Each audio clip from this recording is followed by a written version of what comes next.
Good evening, everybody. This is Score Cleveland, and my name is Dan Newman. I'm with Lindsay Sims McKee, who's tonight's presenter. Before she gets going, there'll be a couple of brief words about Score. I'm going to share my screen and bring that up.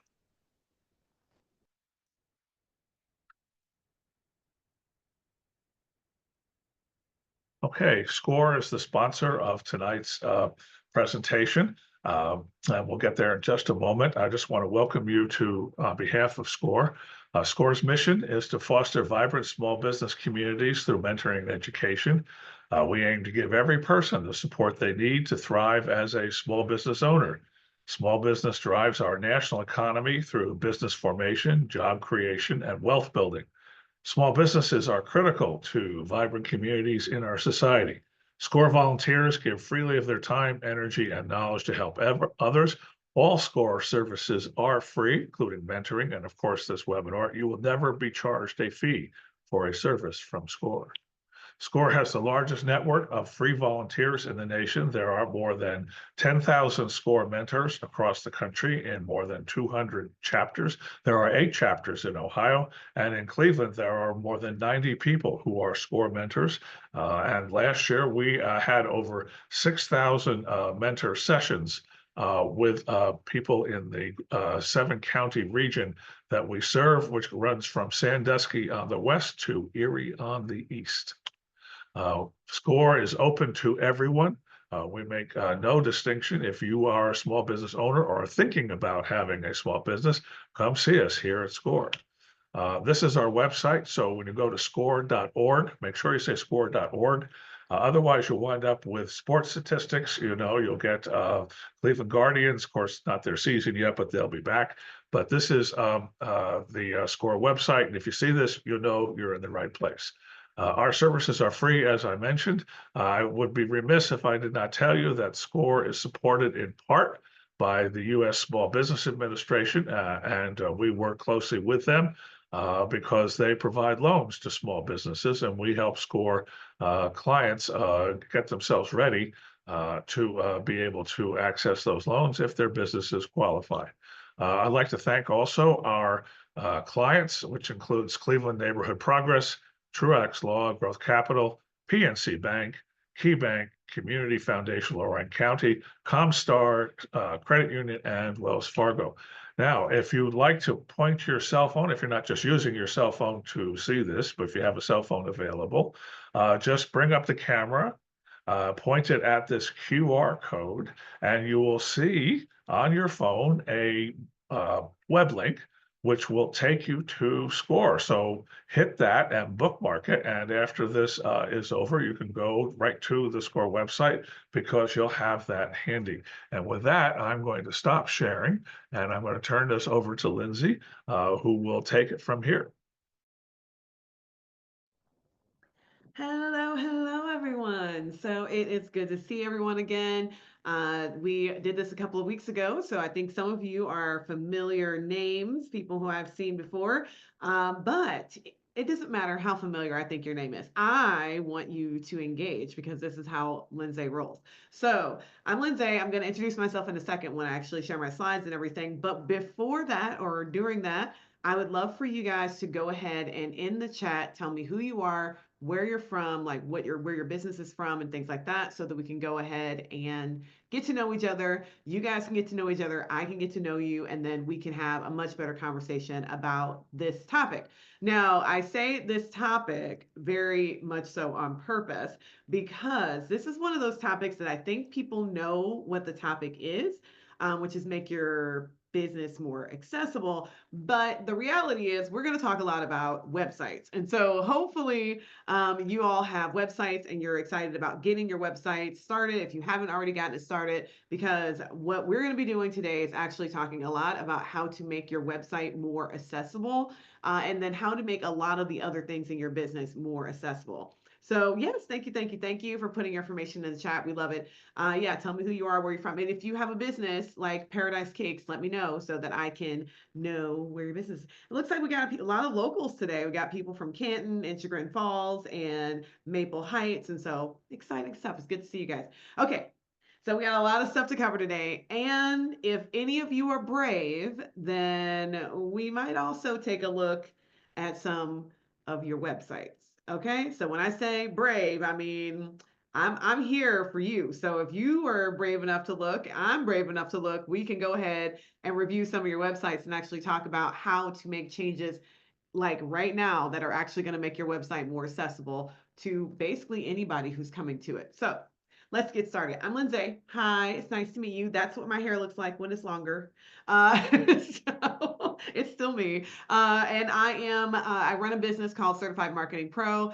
I am in transition right now. Every time I say the words, I'm in transition right now, I feel like I'm just like lying. It's not, it's true. I am in transition. I am moving from my old brand, which is predictable results marketing, to the new brand, and I'm just dragging my feet, y'all. I need one of y'all to hold me accountable. I need somebody to find me on LinkedIn and be like, "But Lindsay, where is Certified Marketing Pro? You said you were going to launch that in January, and it's January 16th." Like I need that. I need that from you guys. So that because y'all know how hard it is when you're doing a brand transition. I have everything. I have logos. I have all the stuff. I don't have any elements that I don't need. I'm just dragging my feet. And I am also a part of the Google external workforce. So if you want to email me, the best way to reach me is at that Google email address. Yes, I am slow to respond to email, but that's because I work 3 jobs. So if you email me, wait a week, you'll hear back from me. I promise. But other than that, that's me. I have, like I said, a many hats person. If you've heard of me before, because I do score workshops, or because I do workshops with Tri-C, or because I do workshops with any number of other places. Like I said, I work at a university here in Northeast Ohio. So I'm happy to, just be your neighborhood person who tells you about things in the internet. That's like my job. Okay, so in today's workshop, we're going to talk a little bit about accessibility. Now, this topic, again, is not what most people think it is. So we're not going to be talking about accessibility in the sense of, specific physical accessibility. We're actually going to be talking a lot about internet accessibility and how to make sure that the stuff that you're doing in the web is actually more accessible. There are laws related to these things. They are not super horribly strict, meaning there's not like a third party that enforces them, but occasionally there are people who run into challenges on your website and who will potentially sue you for not being able to use your website for one reason or another. So this is not to scare you, but it's to say there are reasons why we want to care about these things, not just because we want to care about humans, which is very important, but also because there are some laws that we might run into problems with if we are not actually doing some of these things. So let's jump into it. One is accessibility. Accessibility is the ability for someone who is differently able to actually navigate your environment. So that is your, whatever it is, to understand what it is you're doing, to navigate, to interact with the products, services, and tools that you offer, right? And to let your website and your business be actually accessible to assistive technology. So that is, again, there's lots of tools out there. We're going to talk about a few of them, but having your business be something where people can actually use an assistive technology to read your website, or use an assistive technology to see your website. So there's all sorts of interesting things there that we can do to make that more possible. Now, if you've just shown up, make sure that you put your name and your business in the chat because we want to get to know you. I know there's a few people who just arrived. Okay. So why accessibility? So the World Health Association, our organization, estimates 1 billion people live with some form of disability. That's a ton of people. But the reason why I am a huge fan of accessibility, and I love doing this workshop in particular, is because the real statistic is like 100% of people will have a disability at some point in their life. That's crazy, right? So like almost 100%. It's actually smaller than one. It's like 98%. But nearly 100% of people are going to have some disability at some point in your life. So whether that is you are temporarily disabled because you broke a leg or an arm, or you have a retina detach and you have an eye patch and you can only see out of one eye, or you have laser surgery and you can't see for a week, whatever the thing is, right? There are like a lot of people, the majority of people will experience some level of disability at some point in their lives. One of my favorite ways to get people to realize what I mean by that, like tons of people, is that pregnancy is not considered a disability. But if you've ever asked a pregnant person how they navigate the world, and there's points at which, especially nearing the end of your pregnancy, that basically the environment that you live in is toxic. Like you can't do anything, you can't put your shoes on, you can't do anything because there's a lot of things that are just an impediment to navigating the world. So even though again, I'm not, pregnancy is just a funny way of thinking about disability differently, but it is one of those things that like a lot of people experience, and then some people actually do get a disability from being pregnant, like temporarily. That is a whole other medical issue that a lot of people don't realize. So that is something that again we need to be thinking about, is that it's not something that is just an other people problem. It is something that all of us are going to face. And so why not think about it proactively, right? Like that's the big thing, being proactive. So if we're thinking about it proactively, there's this term called universal design. Universal design is the concept of essentially creating everything that you create in a way so that it doesn't matter what someone's ability level is, everyone can interact, right? So as I mentioned earlier, this actually decreases all of your legal risks because there are laws associated with these things. And if you are creating things so that it is just simply accessible, everything is accessible, it makes it a lot easier for you to just navigate the world. And it makes everyone else able to do it too, which is really, really useful to people. So thinking about it that way. So there's some common assistive technologies that I am sure you all are already using. One of them is voice typing.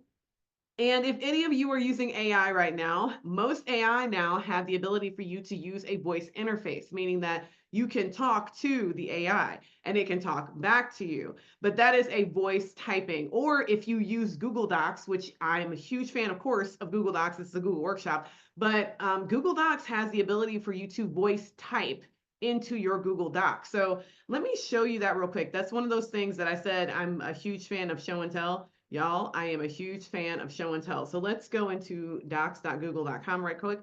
And I think a lot of people don't realize that this is something that is just turned on in your Google Docs.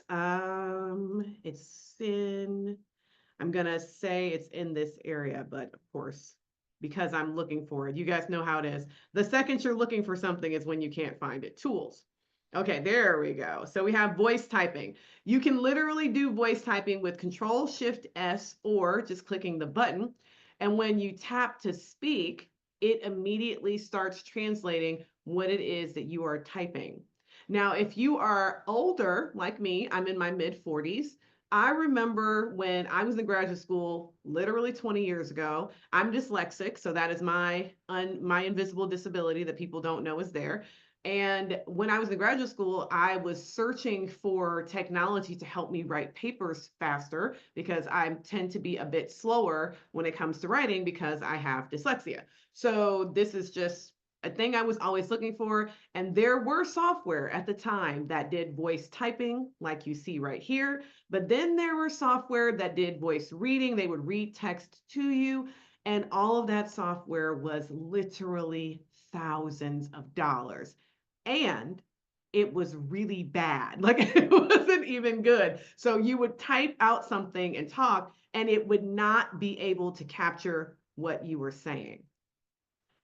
Amazing, it captured everything that I just said extremely accurately.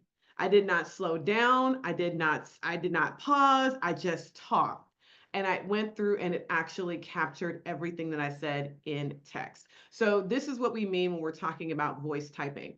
Voice typing is something that a lot of people need and a lot of technology now are doing for essentially free, something that you can do right now today. So I'm going to blow your minds a little bit. I know that there's 25 people in this room. That means at least one of y'all wants to write a book at some point in your lives because those are the stats, man. All of us want to write a book.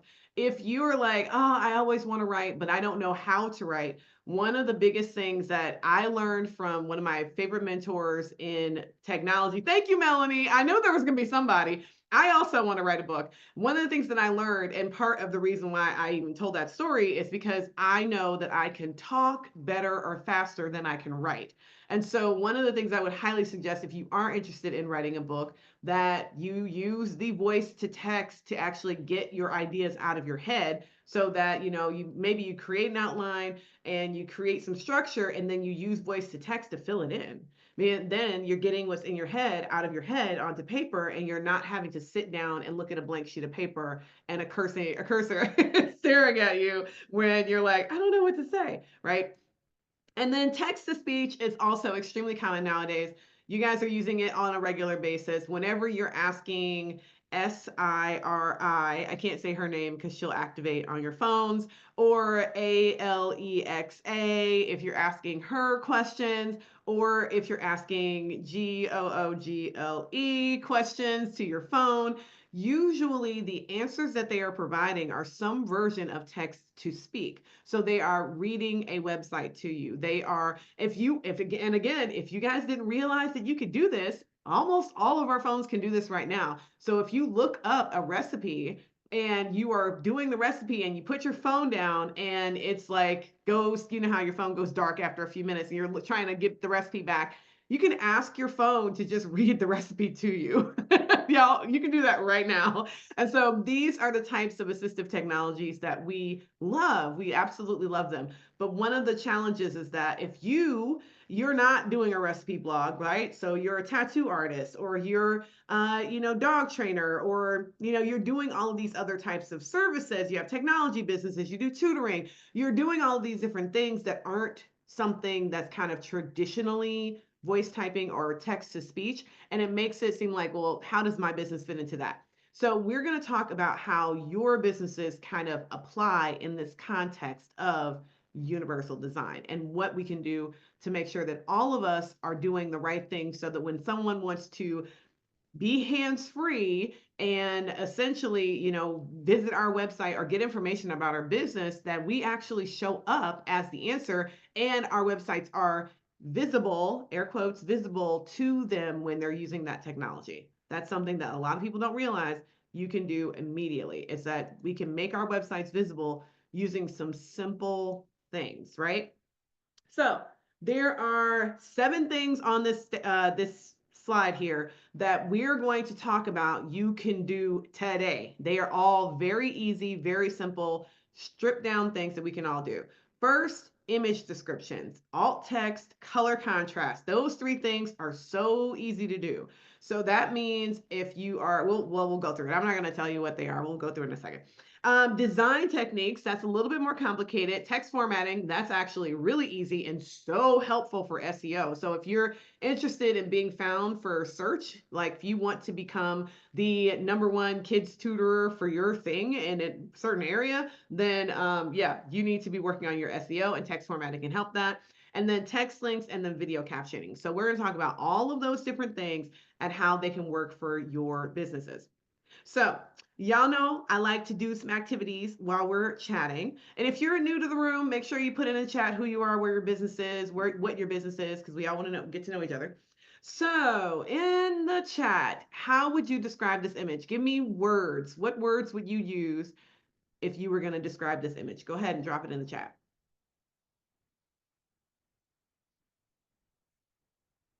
I'll wait. Don't overthink it. What words would you use to describe this image? Hmm. Steven, I love it.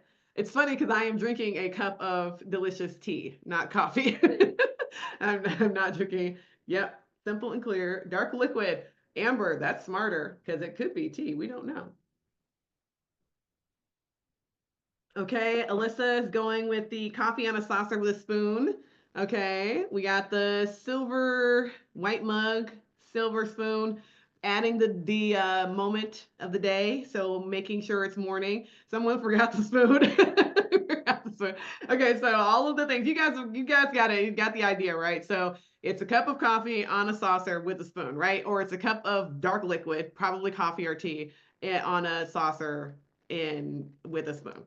Now, why does any of this matter? Now, if you were selling, and Gwendolyn, that is perfect. So if you were selling the cup, like if the cup is what you were selling, then you need to focus on describing the cup in your alt text. If the coffee inside of the cup is what you are selling, then you need to focus on describing the coffee. So it is going to be a North African Arabica bean roasted this way, brewed this way, poured this morning, right? So you're gonna are pour with a pour over, whatever all the fancy coffee terms that are that you're gonna use, right? So you're gonna use all those things to describe that coffee. If you're selling the spoon, you're going to describe the spoon, right? So whatever the thing is that you're selling, you're going to describe. And if you are Gwendolyn and you're like, I'm not selling any of this, I'm selling a break, right? I'm talking about how people need to take a break and relax or whatever, then you're going to sell the image as a picture of someone about to take a coffee break. But either way, for your business, you're going to describe your image in a way that makes sense to the audience, right? So, again, going back to that idea of the recipe blog, if you have a recipe blog that people are going to be able to use assistive technology to read, like I have to use her speller name. So, if we're going to use that assistive technology, then people are going to need to know what's in the picture. So, you need to use your alt text to describe that this is a picture of all of the ingredients for this recipe, which includes eggs, butter, sugar, flour. Like you don't have to put the measurements in there, but you'll say what's in the picture, right?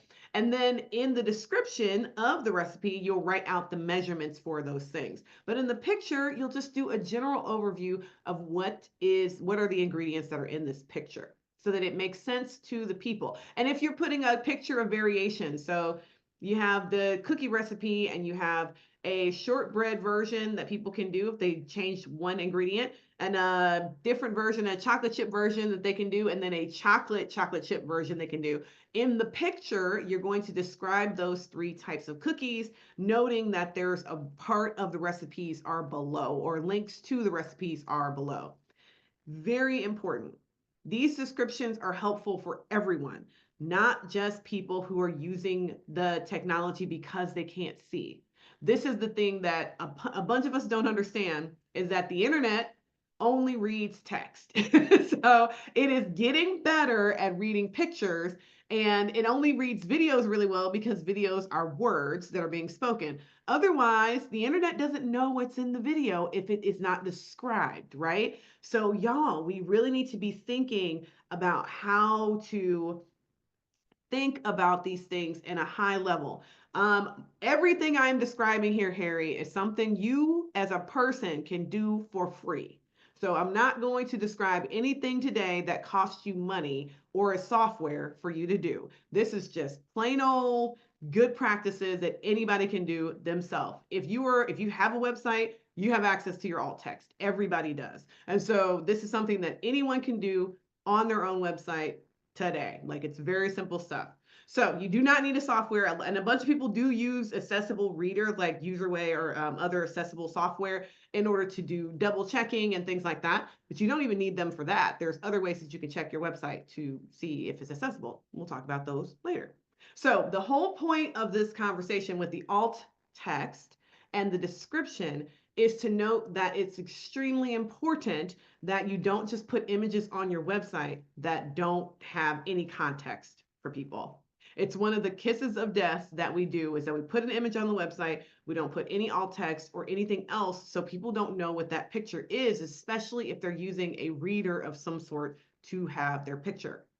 The other thing that we do is we put pictures that have meaning, but we don't describe the meaning of the picture. So if you have a picture and you're in the about section of your website and it is a picture of you and your mother who died of cancer, that you actually started the entire business for her as an homage to her, or your mother who died of Alzheimer's and you started your chocolate business in order to support her and raise money for Alzheimer's awareness, the picture on that page needs to describe, it needs to be described so that people know that this is a picture of you and your mother and your kids, 2 months before she passed away or whatever the thing is. You need to put descriptions in there because people care. Oddly enough, I always joke about people not caring about you. That is actually not true. I'm just joking when I say that. For the most part, people do care. And so if we're putting images up there, they need to be described. And then if you have a picture like this, so again, we have businesses in here, you have health advocacy, we have tutoring businesses, we have businesses that are doing all of these different specialized things. If you're going to put a picture on the website, you need to describe the picture, especially if it's a chart or a graph. Because if it's a chart or a graph and it doesn't have a description, it is going to make it very difficult for anyone who is reading it to understand, or anyone who's using an e-reader to understand. And I'm guessing you wouldn't have put that up there, that chart, graph, table on the page if it didn't have a purpose. So we don't want things like that to stand alone. We want them to actually get spelled out all the way. And you can do this with a caption. So you don't have to do this with your alt text. You actually want this to be visible on the page. The other reason why we want things to be visible on the page is because we do also have people with lots of neurodiversity. So you're thinking, okay, well, is this about people who are blind or people who are, have a physical disability of that sort? And it does not have to be that. It could just be people like me who are dyslexic. Dyslexic people are everywhere, and you can't tell us from the next person next to us.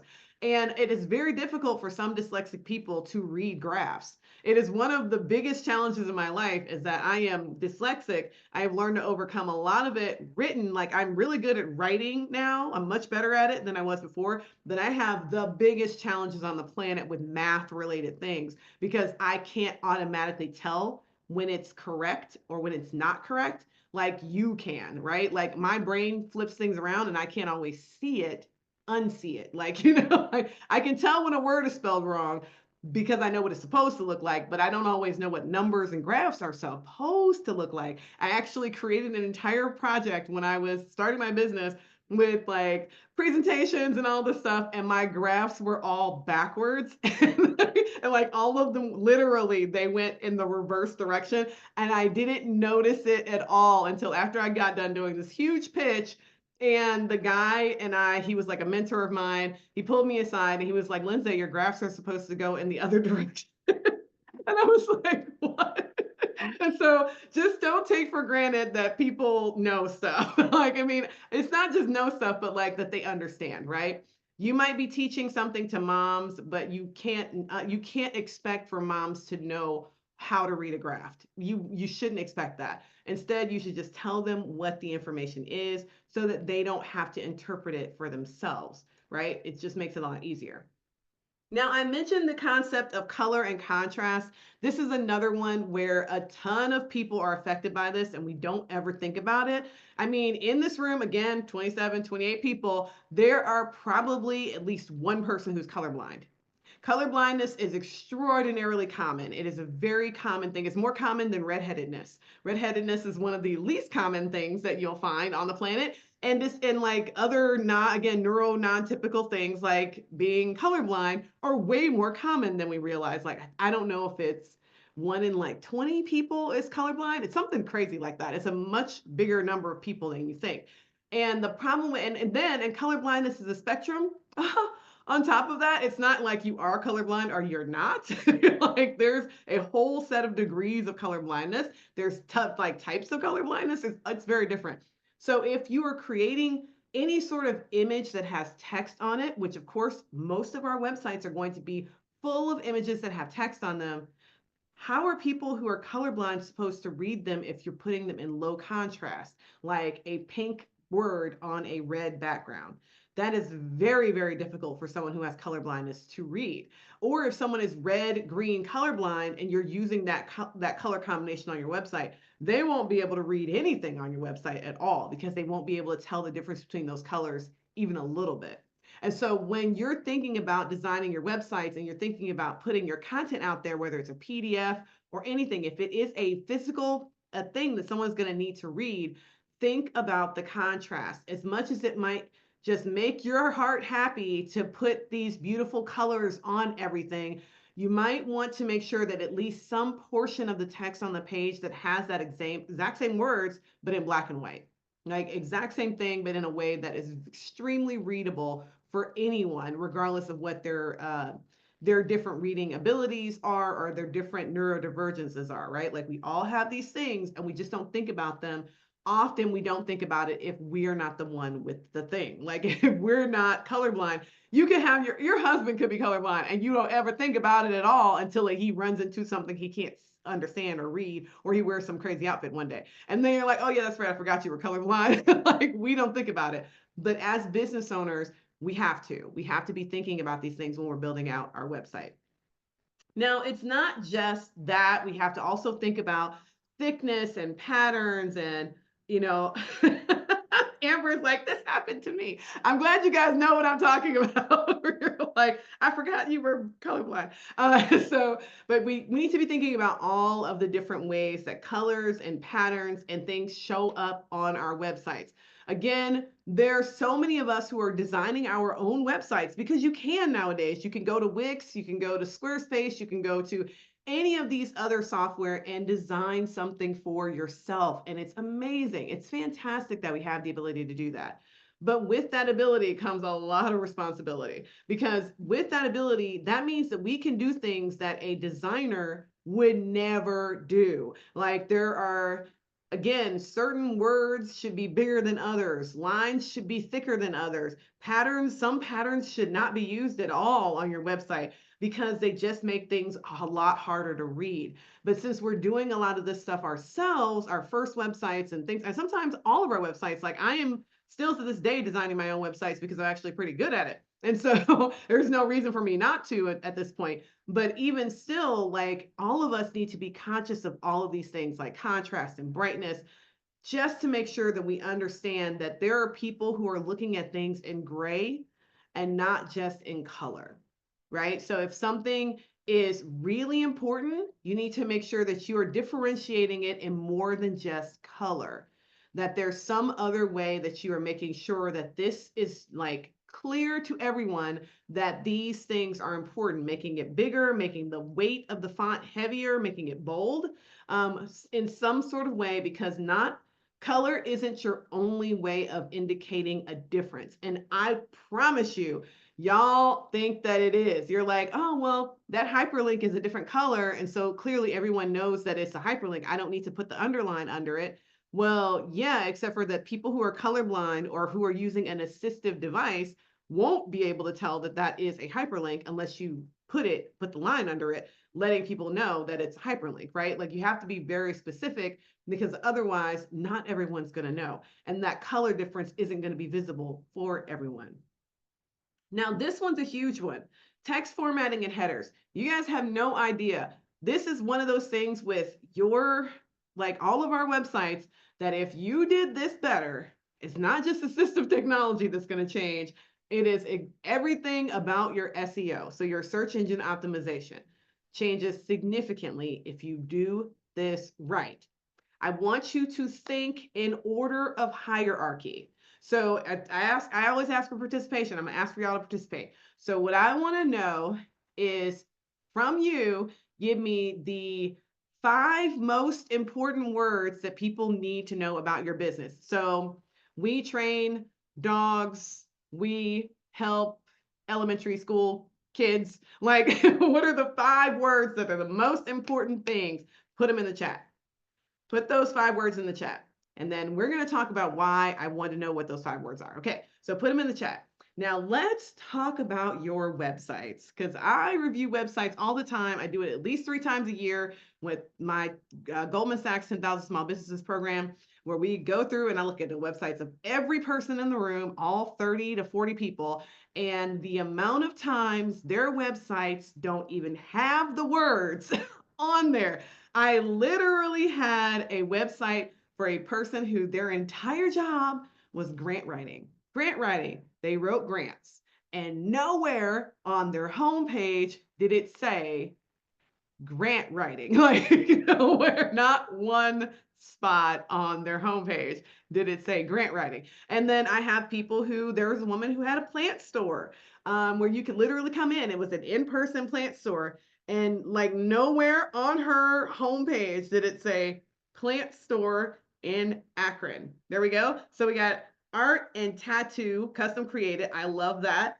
cultivating communities, professional, detailed, reliable. So you guys got words. You got words. You got words. So what I want us to be thinking about is where do those words go? Not just what are the words, but where do the words go?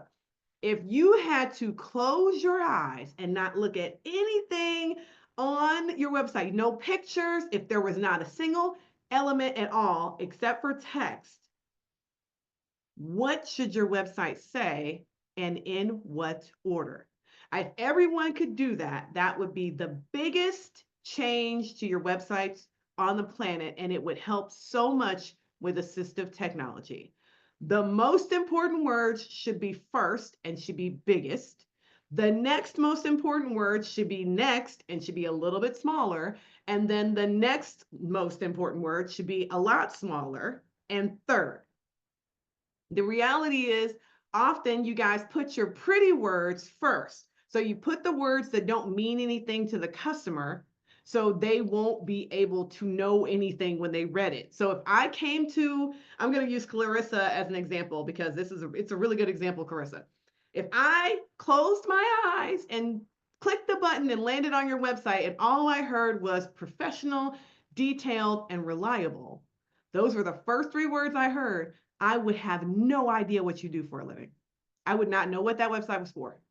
So, whatever it is your words are, they need to be so clear about what you do that everyone immediately knows. So, event, wedding, florist. That is great. That is, Jolene, that's like perfect. I'm a florist for events and weddings. And I would even put the word florist first. So, I would say florist for events and weddings and events, whichever one is more important, which you want the weddings first or you want the events first. So putting the words in order so that everyone knows exactly what you do. And that should be the biggest and the first thing on the website. I know it's counterintuitive because you want it to be pretty. I don't care about pretty. Pretty is secondary to purposeful. People need to understand who you are the first second they land on your website because well, all of us are assuming that people are coming to our websites from a variety of places that they have context. Like, oh, well, the reason why someone's on my website is because they met me first. Well, maybe that's not why. Maybe they found your website because someone referred you to them, or because they overheard something, or because they saw your profile on LinkedIn and they saw you make a post, a comment somewhere on Instagram. Like there's all of these things that could happen to get people to your website where they still might not know what you do.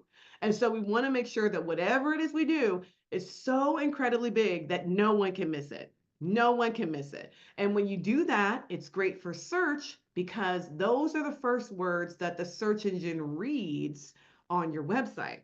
So that's the reason why it needs to say something like florist, whatever that keyword is, that is what you do.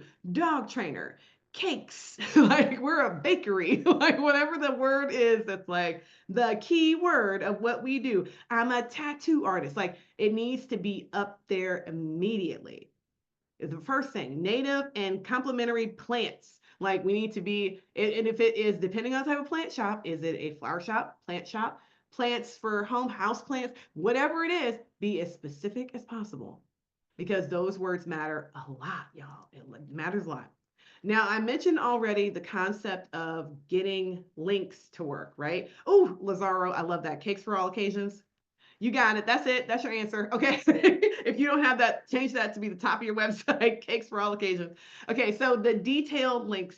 This is your next best thing that you can do again yourself. All of the things we're talking about are things that you do not need technology. You don't need someone else to do it. You can do this yourself. If you have a link to something in your website, in an email, in a PDF or text, it needs to describe the thing. So here it says, visit the Grow as Google homepage.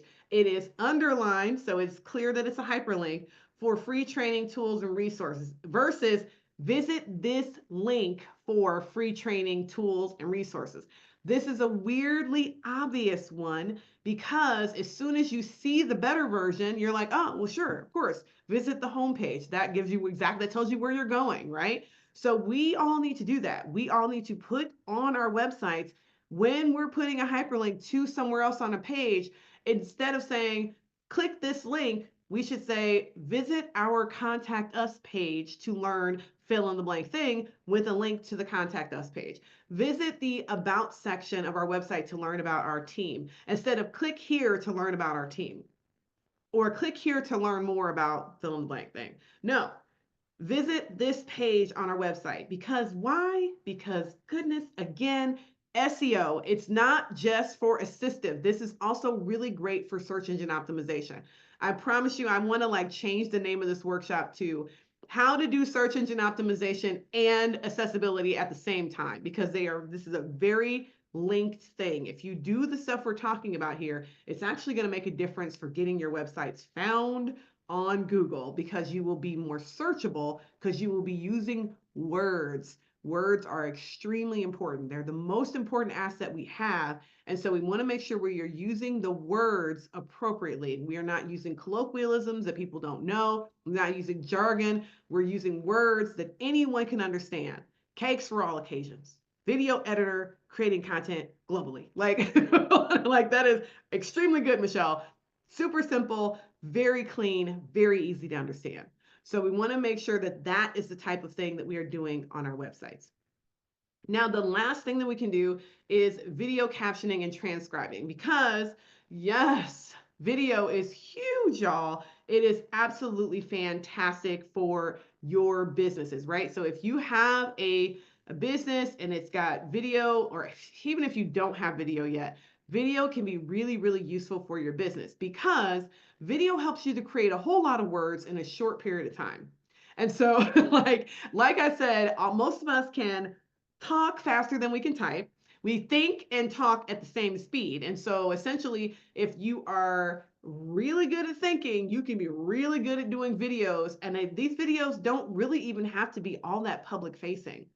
One of the things I encourage everyone to do, this is a silly little thing, but it makes such a huge difference. If you have, or even if you don't have it yet on your website, frequently asked questions. If you have a section called frequently asked questions, I would suggest that you answer every single one of those questions with a video. A 2 minute max, like 2 minute video to answer your frequently asked questions. And then with those videos, you're going to transcribe them, or take the transcript of them. You can pop that into the section and then link to the video where someone can watch it. Or you can do the reverse, put the video in there and then link to the transcript where someone can read it. Or you could do both, put the video up and then the transcript right below it, because that is the most accessible version of reality, to have the video and then have the transcript right there below it. I know you guys have seen the TikToks, the reels, all the posts about people saying, I've reached the age where I listen to everything with captions, right? Like, so my TV always has captions on. First of all, my TV always has captions on, and it's not because I'm old. It's because my 16-year-old sister started doing it. Like, she would put the captions on when she was watching TV in the middle of the night, and then I'd wake up in the morning and they'd already be on. And so then they're just on all the time. And I was like, oh my God, the kids are the best. They like started this whole caption thing. And so now we're all watching everything with captions and we don't miss anything ever. Like, my favorite TV show right now is The Mayor of Kingstown. It's a great show if you've never seen it before. It's on Paramount Plus. Don't go buy Paramount Plus because I told you that. But it's on Paramount Plus. And boy, oh boy, do they mumble on that show. Like, do they? They speak fast, they mumble. I have no idea what they're saying a good third of the time. And it's great because we just have the captions on. We just have the captions on, so I always know what's going on. And you guys, everyone is doing that now. We're all doing that for YouTube. We all do it for Instagram and TikTok even. I have captions on Instagram so that I can watch reels without audio. Everyone is doing it. So why not do it on your website? Why not? Like, why not create the video, put it on your website, put the caption right below it, put the transcript exactly there right below it, or you can put the caption in the video, like actually have it captioned. My favorite tool for this, I'm going to show you guys another tool because you guys know I cannot stand not doing show and tell, is CapCut. So CapCut is a video editor that anyone can use. It is an extremely accessible tool. And is it logged in for me right now? It is actually. It's already logged in. I haven't put a video up in a while, so you're not going to see any of my own videos, but it helps you instantly create captions. That's one of the best things this tool is used for. I actually use it on my phone regularly. What's great about it is that it actually has the ability for you to do things both places. So if you're a person who uses your phone to run your entire business, blessings to you. I can't do it. I'm not the one. But if you are, then this software is fantastic because you can just record your videos on your phone and edit them on your phone and then upload them to your website directly with all the captions already on it, or to your reels or wherever you're going to put that content. It's amazing. And then if you're me and you have to do important stuff on a computer, then CapCut is great because it has all of the access on a computer just as well as it does on your phone. So there's basically nothing that you can't do on your phone that you could do. There's nothing you can do on your phone that you can't do on the computer, which there is software nowadays that are like that where they are one or the other, and I hate that. I'm like, please stop doing that. I hate it when Instagram was like that years ago when you can only do everything on your phone. I'm like, please, goodness gracious, some of us like computers, okay? So give me my access to a computer. So what my point here is this: video is your friend, video is your friend, video is your friend. Video is your friend because it has so many different accessible components inside of it, and it makes it so much easier for you to do all the fun accessible things that we're talking about here.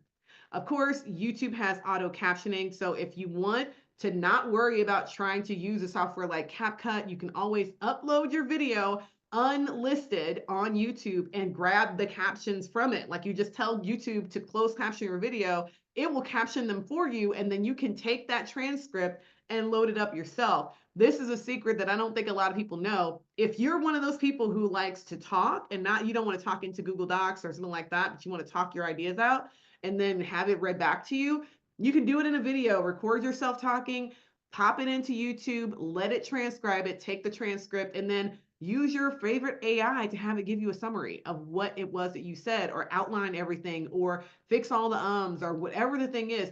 Nowadays, it's so easy and cheap to do this stuff, if not completely free. As I mentioned, everything I'm talking about today is completely free, right? So the ability for you to that auto transcript thing is right here. You just click on the little buttons, the three dots right next to the save button. It says open transcript, and your transcript is right there. It is automatically done. You really don't have to do anything. You don't even have to hit the closed caption button. It does it automatically. You just have to open the transcript. The video does take a minute to do it, so you would upload it and then wait, an hour or whatever, and it'll be available. It might be available immediately, but definitely available after an hour. Okay, so I said, and I know we're running out of time. I said I wanted to look at websites. So I want y'all in the chat, anyone who is brave enough for me to look at your website, I want you to drop your website in the chat. Okay, y'all brave. So got Mission Empathy. I love that. Mission empathy. Okay, so it's like mission empathy. Now, y'all, when you have a pun or something like that, y'all, you're really gonna have to be careful with your website. So, can everyone see this website that I got up here? We got Mission Empathy LLC. Okay, good. You guys can see it. So, right up front, we have a dog here on the front of the website, and we have welcome to Mission Empathy. Now, this is an opportunity for whose website is this? Victoria. So this is an opportunity for you, Victoria.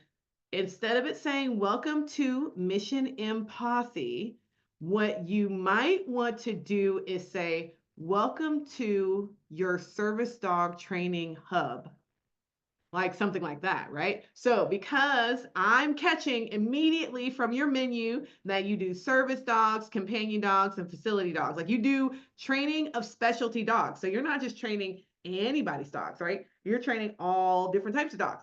So like specialty dogs. So if we're training specialty dogs, then we want to say, welcome to your specialty dog training, right? Like this is the place where you have service dog training and things like that.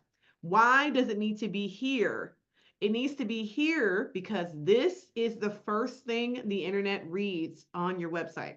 And Mission Empathy doesn't tell people anything. It doesn't tell the internet. It tells me, It tells smart people something, but people are dumb. So we don't want to assume that people are smart. We want to assume that they're not smart. We want to assume that everyone is stupid and that makes life easier. Like you just make the lowest common denominator. You're going to make your website accessible for the lowest reading level, the lowest comprehension level. And then that way we are good to go.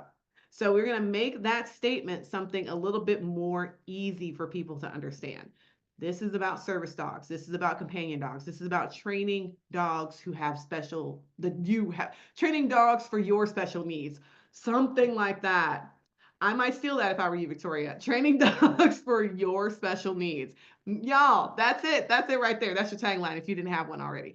And you can remove the LLC from your website. You do not actually have to have that up there. I know when you first register your business with the state of Ohio, they be having you thinking that you got to put that on everything. You do not have to do that.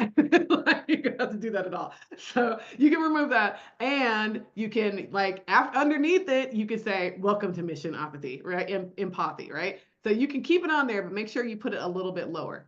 Now, your menu, I love the menu that you have up here. It's very simple. I love that you have your website already very accessible. You have an accessibility policy. You've got black and white, very contrasty, and that here all of your menu items are very clear and easy to understand. There's a few things we could change up, but we'll get to that in a second.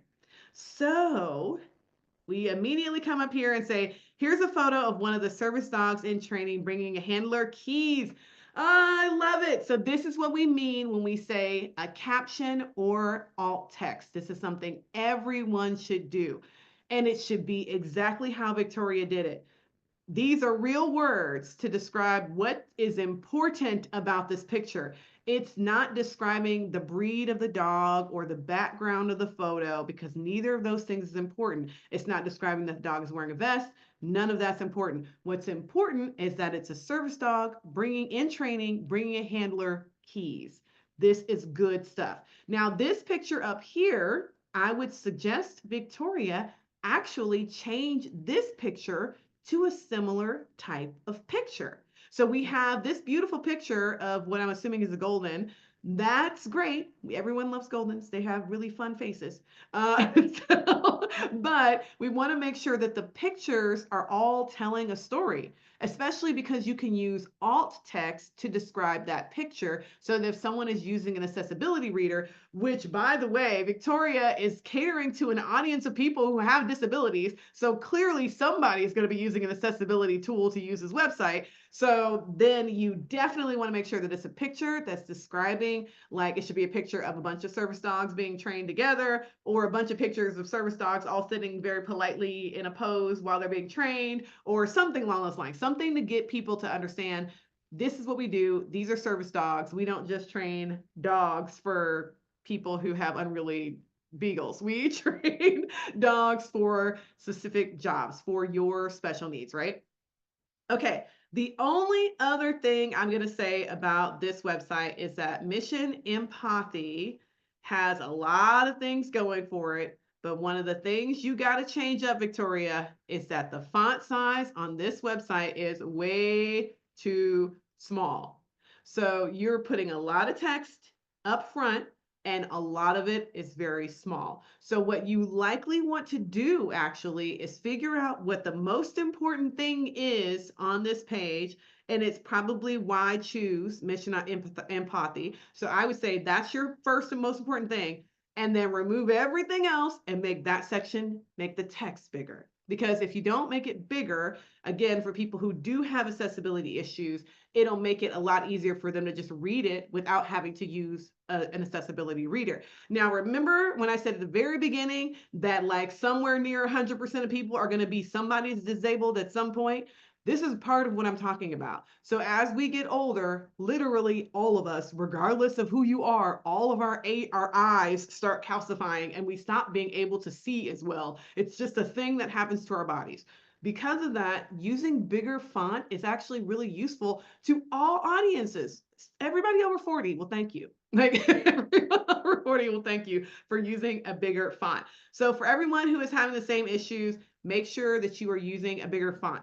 Now, the last thing I'm going to say before we move on is that I love this image here, the fear-free taking the pet out of petrified. I love that.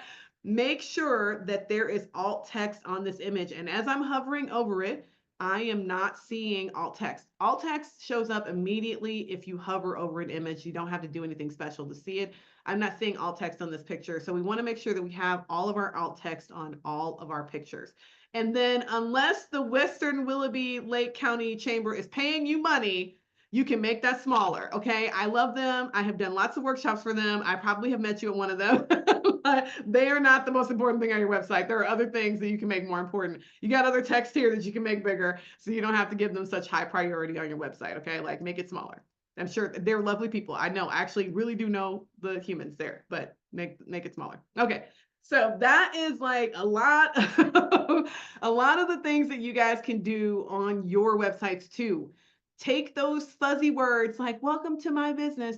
Again, no one knows you yet. So just assume I don't know who you are and make the words that show up first way more impactful, like service dog training dogs for your special needs. That's impactful, right? Like we train dogs for your special needs. And there you ain't gotta say nothing else, and just about everybody knows what you mean, right? That's what we want when we first land on a website.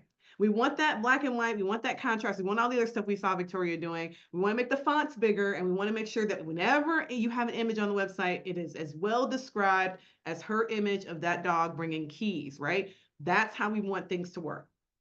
Now, Victoria was not a plant. If you're like, how did Victoria get that right? I didn't choose her because I know her. I don't know her. It just happened that that was like a perfect example of what we're talking about here. Now, the other thing is that a bunch of you have PDFs on your websites, right?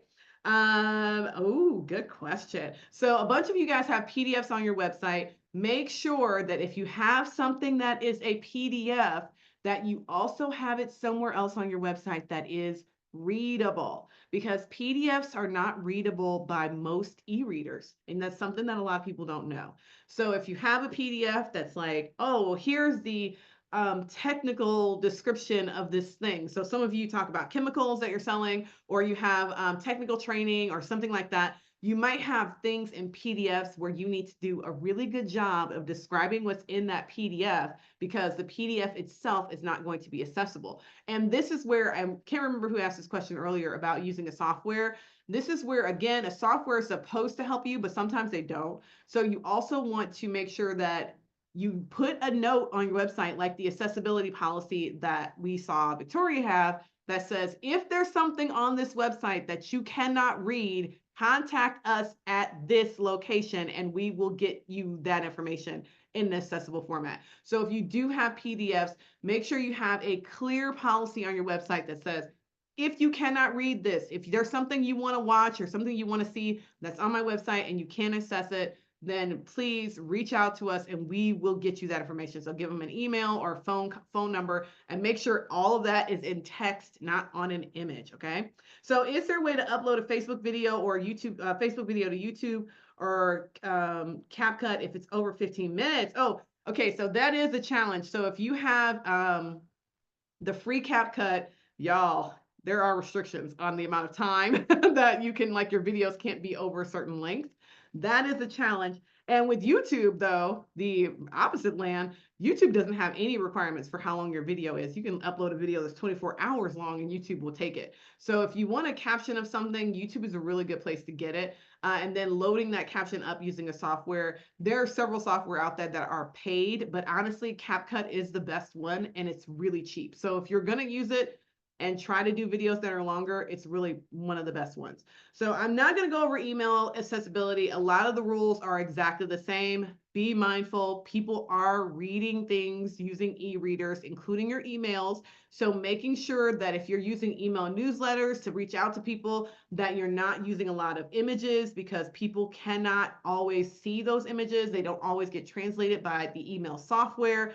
Always use captions, always do the stuff that we're talking about, and do not overuse hyperlinks.